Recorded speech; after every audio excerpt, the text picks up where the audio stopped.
పద్మాసనం. పద్మాసనం చేయాలి అంటే ఏం చేయాలి?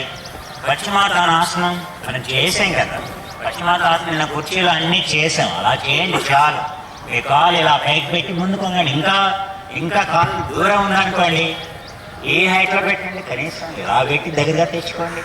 మీ పొట్ట దగ్గరికి రాకపోతే కాలు పైకి ఎత్తండి, ప్రాబ్లం లేదు. ఈజీగా వచ్చేస్తుంది, ఈజీగానే ఇలా వచ్చేస్తుంది. దీన్ని సపోర్ట్ ఇవ్వండి. చైర్ మీద పెట్టి, చైర్ మీద కాలు పెట్టి ఇలా దగ్గరగా తెచ్చుకోండి, ఆటోమేటిక్గా వస్తుంది. You should be in a position to accomplish the patch. ఈజీగా వస్తుంది. You have to take the support, you have to use your mind, brain, and then do it. Next posture is lotus. ఇది కొంచెం కష్టం. So దీనికి ఏంటి, బాగా ఇది open కావాలి, నీ ఓపెన్ కావాలి, టై ఓపెన్ కావాలి. ఈ పామ్ అనేది ఇలా పైకి పెట్టి, ఈ కాలు పిక్క, ఈ పిక్కనే చాలా వాటికి ప్రాబ్లం. ఈ కాఫ్ నుంచి చూసారా, ఈ నీ ప్రాబ్లమ్స్కి, సియాటికాకి ఈ కాఫే ప్రాబ్లం. ఈ కాఫ్లో ఏమాత్రం కూడా నాట్స్ ఉండకూడదు. You should not have any knots in your cough.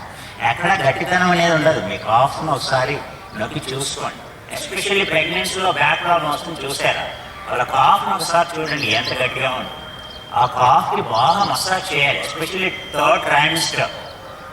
So ఆ 3వ త్రైమాసం ఉంటుంది చూసారా, అప్పుడు కంపల్సరీగా భర్త గారు ఏం చేయాలంటే భార్యకి ఓన్లీ సేవ చేయాలి. నడుముకి, ఆ తర్వాత కాలు పిక్కలకి బాగా మసాజ్ చేయాలి భర్త గారు. అదే ఆయన చేయాల్సినటువంటి పని. So husband has to serve his wife during pregnancy, massaging the calf and the lower back, so that it will be easy for the wife to deliver the and without any difficulty. Any problem here, congestion in the abdomen, delivery. ఇక్కడ problem ఉంది, నొప్పి ఉందంటే ఇక్కడ మూసుకుపోతుంది. Very difficult to delivery.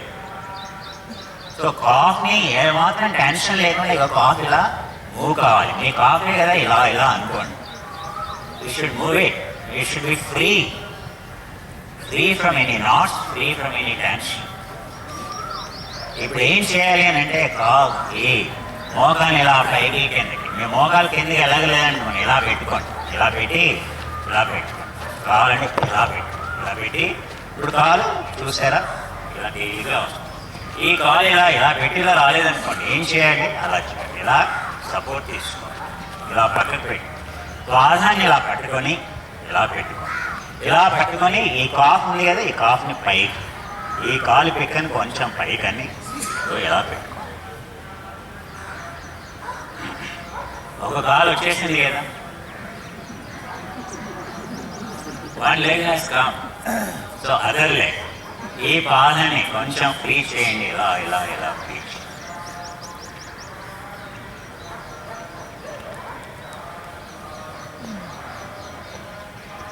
నెమ్మదిగా ఈ పాదాన్ని ఇలా పైకి కిందకి. ఈ మూమెంట్ అనేది రిస్ట్రిక్ట్ అవుతుంది. ఈ మోకాల్ని పైకి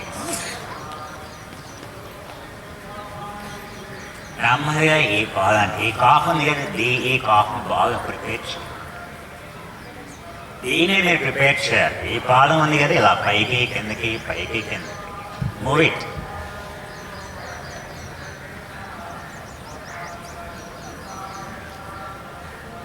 బాగా ఎక్కడ టెన్షన్ ఉండకూడదు. చూడండి, ఇలా టెన్షన్ ఉండకూడదు. Left calf be free from any knots. ఇలా పట్టుకొని ఇలా పైకంటూ ఇలా చూడండి, ఇలా ఇలా పైకండి, దీన్ని ఇలా పైకి ఇవ్వండి, ఇలా పైకి, ఇలా move your calf up and bring it. లాట్స్ రావట్లేదా? మోకాలు జామ్ అయింది, నీ జాయింట్ నా తుక్కు పట్టిందండి, ఏం చేస్తాం? It got rusted. స్లోగా ఇలా ఇలా ఇలా రాకపోతే పర్వాలేదు, ఇలా పైకి వెళ్ళకపోతే ఇంకేం చేస్తాం? కిందికి ఆమ్ లోటస్ అయిపోయింది, నో ప్రాబ్లం. ఇది బెస్ట్ పోస్చర్. చాలా వాటిల్లో ఉపనిషత్తుల్లో సిద్ధాసనాన్ని చేయమని ఏం ప్రాబ్లం లేదు. ఇందులో ఏం చేయాలి? ఇక్కడ ఆసనాన్ని వెనక్కి జరుపుకోండి, ఇలా కూర్చొని నెమ్మదిగా ఎడమ మోకాల్ని కుడి చేతితో పట్టుకొని me holding your left knee with the right hand. Watch over the left shoulder, భుజం మీదుగా.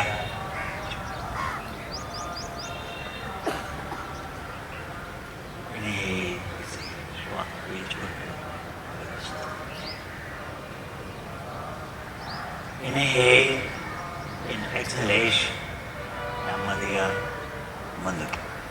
నెమ్మదిగా కుడి మోకాల్ని ఎడమ చేతితో పట్టుకోండి. హోల్డ్ యువర్ రైట్ నీ with left hand and your right leg, right hand on front.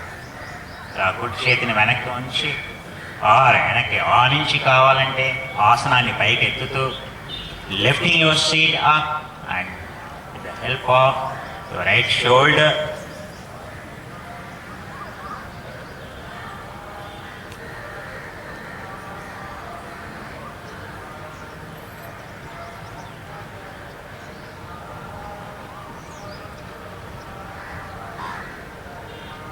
Inhale, exhale. Inhale, exhalation. Slowly, నెమ్మదిగా శ్వాసను పీల్చుకుని వదిలేస్తాం. ఇప్పుడు నెమ్మదిగా రెండు చేతుల్ని ఇలా పక్కన నుంచి ఆసనాన్ని పైకి లేపి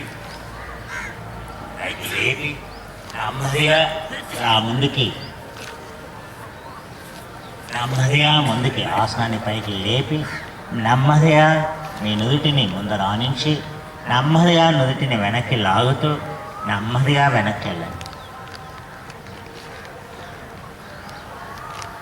lift up and gently pull towards and sit down. నెమ్మదిగా ఇలా ఉంచి నెమ్మదిగా ఇలా వెనక్కి వెళ్ళి నెమ్మదిగా ఆనించడానికి ప్రయత్నించండి. ఇలా ఇన్హేల్, ఎక్స్హేల్. ఇప్పుడు ఏం చేయండి అంటే నెమ్మదిగా చేతిని పైకి తీసుకోండి. స్ట్రెచ్ చేయండి, ట్రంక్ స్ట్రైట్. నడుముని ముందుకు నెడుతూ pushing your waist to the front, seat on to the back. Inhale, stretch your hands up. Inhale in exhalation and gently go into the front. Keep your hands down into the front. Keep your forehead down into the front. Inhale and exhale, inhale and exhale. చేతుల్ని చక్కగా ముందుకి పూర్తిగా చాపి ఉంచాలి. పాకటి చేతి అరచేతులతో ముందుకు వెళ్ళండి. So trunk should go straight, ఐపోస్ ఉండకూడదు. ఇన్హేల్, నెమ్మదిగా శ్వాసని పీల్చుకుంటూ నెమ్మదిగా ట్రంక్ని నెమ్మదిగా ఛాతీని మాత్రమే పైకి, నెమ్మదిగా చేతులు నెమ్మదిగా పైకి, నెమ్మదిగా చేతుల్ని కిందకి. ఆ తర్వాత ఇందులో చాలా చేయొచ్చు. ఏ విధంగా ఇవన్నీ కూడా ఏంటంటే ఇవన్నీ నెమ్మదిగా ఓపెన్ అవుతాయి, సిస్టమ్ ఓపెన్ అవుతాయి. అప్పుడు ఇవన్నీ చాలా తేలిగ్గా చేయొచ్చు. ఇవన్నీ ఏంటంటే శరీరం అనేది, సో శరీరంలో బ్లాక్స్ ఏముండవు. మైండ్లో ఏం లేకపోతే శరీరంలో ఏముంటుందండి? అదే బాగా గుర్తుపెట్టుకో. హిప్నటైజ్ చేస్తే అందరూ అన్ని ఆసనాలు చేస్తారు. బ్లాక్స్ అన్నీ బాడీలో ఏం లేవు, అన్నీ మైండ్లోనే. ఇవన్నీ కూడా చాలా తేలిగ్గా చేయొచ్చు. ఇవన్నీ ఏదైనా ఉన్నాయో ఆల్ దిస్, ఇవన్నీ చూడటానికి బాగా ఉంటాయి. ఇవన్నీ కూడా ఉన్నాయి. ఇదంతా ఏమంటాం అంటే పద్మాసన వర్గం అని అంటాం. ఇవన్నీ కూడా పద్మాసన వర్గం.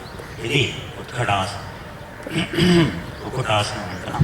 ఏ విధంగా అతను ఉత్థాన కూర్మాసనం అంటాం. ఉత్థాన కూర్మాసనం అంటే ఇవన్నీ కూడాను మీకు బాడీ హ్యాస్ నో లిమిటేషన్స్. ఇవన్నీ చక్కగా పైకి కిందకి గర్భపిండాసనం అంటాం. ఇదంతా పద్మాసన వర్గంలో మనం స్థాయిలో మనం ఇవన్నీ కూడా చేయొచ్చు. ఏం ప్రాబ్లం ఉండదు.